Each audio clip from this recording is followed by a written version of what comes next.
Sénateur Duffy, c'est moi, Mark Delahunty. Eh bien, si on pense que le prix du pétrole est à 100 $ par baril, est-ce que je peux avoir des droits de forage sur votre calvatie? Meilleur Ford. Non, n'allez pas appeler le 911 quand même. Qu'est-ce qui se passe, sénateur Paulson? La GRC a pensé que ce serait plus facile de prendre les grands méchants, c'est devenu eux-mêmes les grands méchants. Non, il faut rire comme si vous aviez une paire de couilles. Je me demande, est-ce qu'il serait possible d'obtenir un petit bisou? Vous êtes un prince. Bon, vous ne saviez rien de la chose à l'époque et c'est clair que vous ne savez toujours rien. On est à dire que vous n'êtes pas très éclairé. Monsieur Watts, tout heureuse de vous voir. Keith. Nick. Qui parmi les Rolling Stones baise la femme du premier ministre ces jours-ci? Pourriez-vous répondre? Eh bien, voilà, on a rehaussé la barre et on dit, eh bien là, mettez-le où on pense. Madame Palin. Eh bien, il faut que le syndicat privé fonctionne comme le secteur public, voyez-vous. Merci beaucoup. Maire Ford, c'est Mark Delahunty. Allez-y, embrassez-moi. Oui, pratiquez-vous sur moi.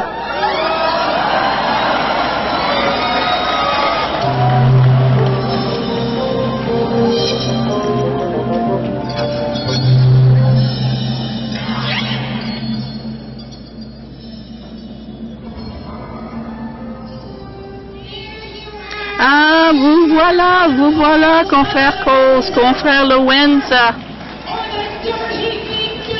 Ah, les déserteurs, comme on les appelle ces jours-ci. Oui, vous avez créé un super syndicat et maintenant, à peine 2 ans plus tard et quelques millions de réunions de comités, au moment même de la naissance du bébé, c'est bien les hommes, hein? Vous foutez le camp. Ah oui, ils ont crissé le camp. Ce sont des pères négligents. Franchement, là. Ken. Eh bien, qui l'eût cru? Nous sommes 300 000 et nous avons un nouveau syndicat et un nouveau nom, Unifor. Unifor? Mon Dieu! Oh mon Dieu! Oui, ce nom-là, Kenny, dites-moi que vous n'avez pas des experts conseils, des petits culs pour trouver ce nom, s'il vous plaît. Qui l'eût cru? C'est comme vous l'avez dit, Ken, avec ce nouveau syndicat, nous visons haut, mais pas très, très haut. Le plus haut, mais pas très, très haut. Pas d'après le slogan que vous avez trouvé quand même. Pour ce premier congrès, comment ça s'appelle encore? Ah, ça m'inspire, là. Oui, ça m'échappe. Ah oui, un nom nouveau pour un temps nouveau. Wow, c'est enlevant, n'est-ce pas? 6 mots, donc, et puis ça dit si peu, je me le demande, dans le fond, ce qu'il en est. Eh bien, c'est quasi corporatif, c'est vide de sens, n'est-ce pas? Aïe. Eh bien, bon, on peut dire quand même ce qu'il en est. Quoi qu'il en soit, vous abandonnez le navire, Ken. Je sais que c'est parce que vous détestez Toronto. Toronto, qui est si près de Brampton, et si loin de Windsor et Dieu. Je sais que vous aimez Windsor, n'est-ce pas, Ken? Je sais que vous aimez Windsor. Et on comprend pourquoi. Après tout, eh bien, Windsor. Non, on ne saurait le nier, Dave, n'est-ce pas? Windsor a une vue imprenable sur Détroit. Et je pense que le monde entier parle de Windsor comme étant le trou du cul de la planète. Eh bien, chacun son goût, Ken. Bon, alors, vous serez à la retraite, vous serez dans le trou de cul de la planète, vous allez partir comme un potentat à bouffer des tablettes de chocolat comme vous le voulez, et vous serez à courir au champ de course de Windsor à miner ta très grosse pension des TCA, à parier sur les chevaux. Mais Kenny, avec ta chance avec les chevaux, tu seras fauché en un rien de temps. Dave, te voilà tous les matins à enfiler un costume parmi la centaine qui se trouve dans ta penderie. Tu seras mené des campagnes à protester à cœur joie.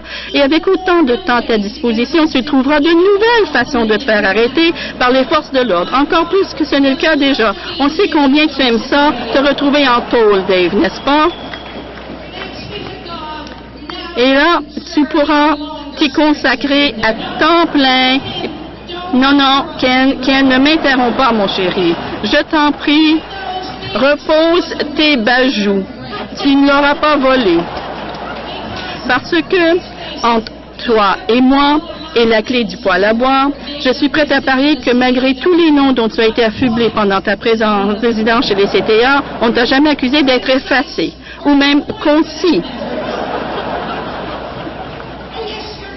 Ta réputation n'est plus à faire. Oh, toi qui aimes bien brandir du poing et tenir de longs discours passionnés, mon cher Ken Fidel Castro Loenza. Dave, chéri, essaie d'être un peu plus attentif. Malgré ta capacité d'attention limitée. Ces deux-là, c'est comme vouloir faire tenir du jello au mur. Je vous avoue que je craignais que Ken s'énerve et qu'il fasse une crise d'apoplexie, tout rouge de visage, avec les veines qui lui pètent au cou.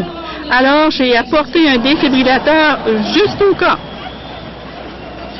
Mais, ne sois pas jaloux, Dave.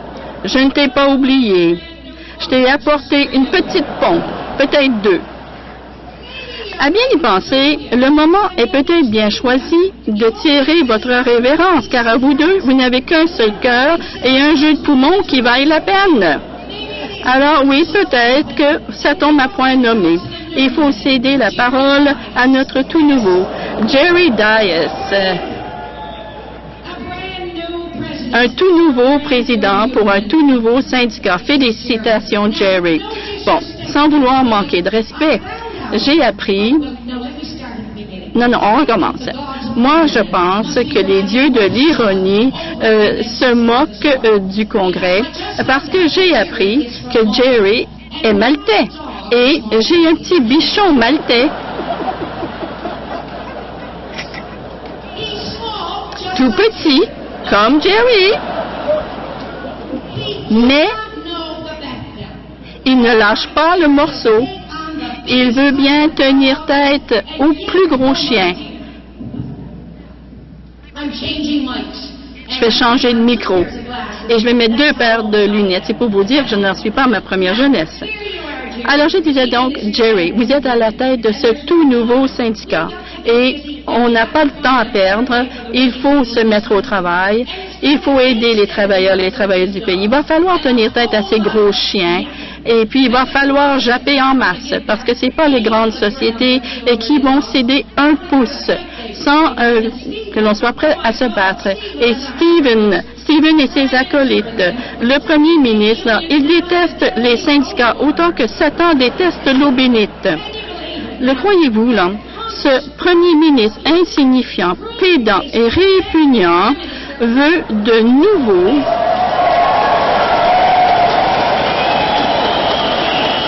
Oui!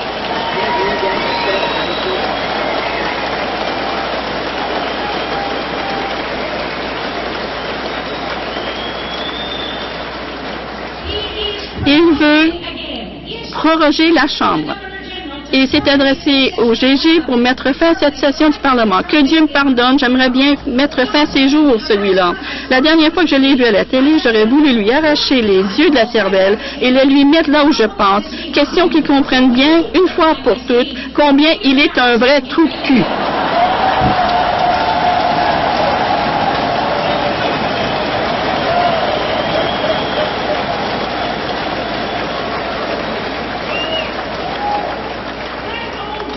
Ce vieux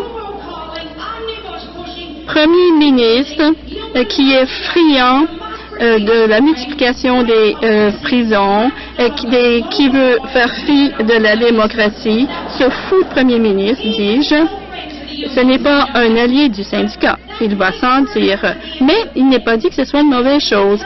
Après tout, vous l'aurez remarqué, ces petits copains sont soit en tôle, accusés de différents délits, à militer en faveur de la pornographie infantile, à faire l'objet d'une enquête de la GRC, ou encore à attendre tranquillement une extradition du Panama, sans oublier son grand ami de pêche, le maire de Toronto. Soyez sans crainte, je vais m'abstenir de faire une craque à l'endroit de Rob Ford.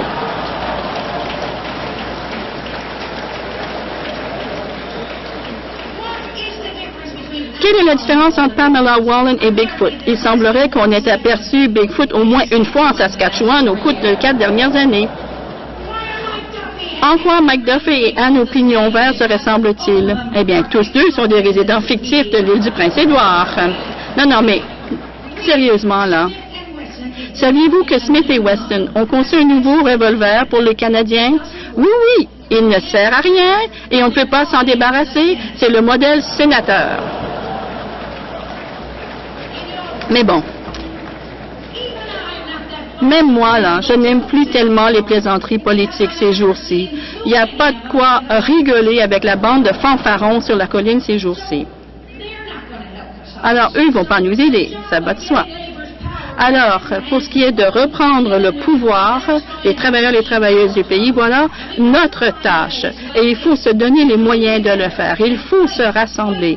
Et il faut lutter pour un monde meilleur. Pas seulement pour les syndiqués, mais pour tous ceux qui vivent dans la pauvreté.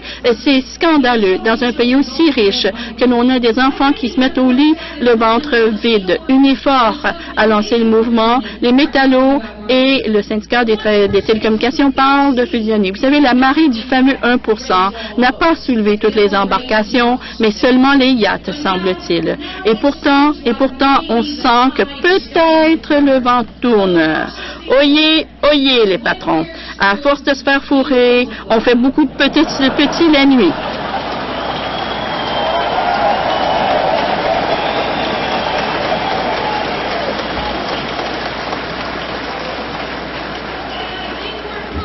Et je crois qu'on le prouve aujourd'hui,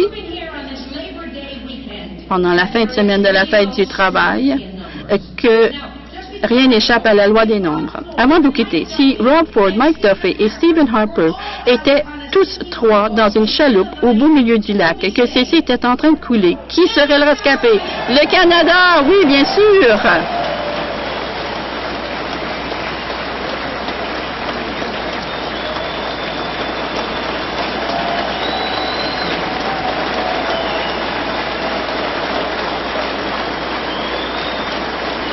Jerry, je voudrais que tu fasses ce que tu as promis de faire, tel qu'on peut le lire dans les médias. Vous ne voulez pas que je revienne quand même pour vous taper sur les doigts. Vous ne voulez pas que je m'en prenne à vous. Moi qui suis Marg Delahunty, princesse guerrière.